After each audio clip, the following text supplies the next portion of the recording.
Oupa's dood, sy huis sou wag. Ek lig die stof en lakens af. Sy radio lyk nou so vaal, maar daai stuk hout dra 'n verhaal. Dis loftes 1970, so sê die stem, toe hoor die lug, en oupa lag, en sê sy naam, Gerard de Weer, en hy is ons radioman. Onthou jy vir Spiekeries? Onthou nog ou Spiekeries? As die Engelsman vraag, hoe gaan het nou daar? Sê nee man, het gaan Spiekeries. Hoe kan 'n man dan klaar? En oor die radio praat ons man, 'n onoorwonne All-Blacks-span. Hy lê die veld en spelers uit, dis Fruk en Sid en mannetjies, en wit op daar, wie lei die span.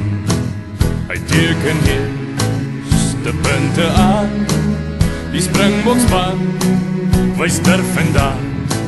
Ons radioman dryf hulle aan en aan. Onthou jy vir Spiekeries? Onthou nog ou Spiekeries?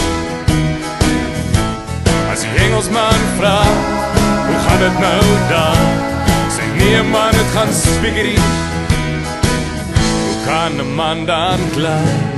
Gerard de Weer, sy stem word op 'n dag net flou.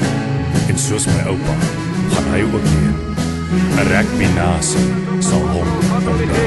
Wat Lahore, die gaan erop vastloop en dit gaat nou met hulle festival. En dan trek Sadie en hy...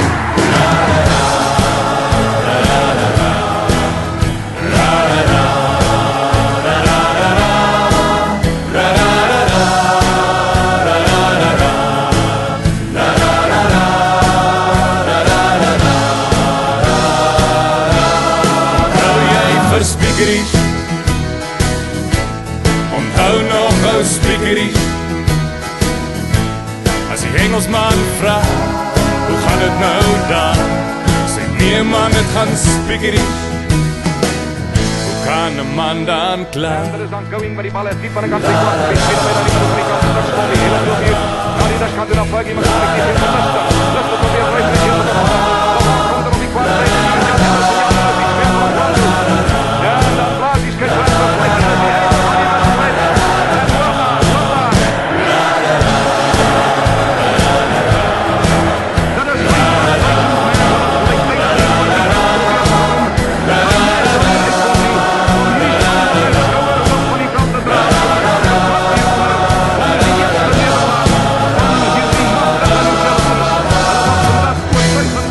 Zuid-Afrika aan alle afdelings van die spel met 17 punten teenoor 6.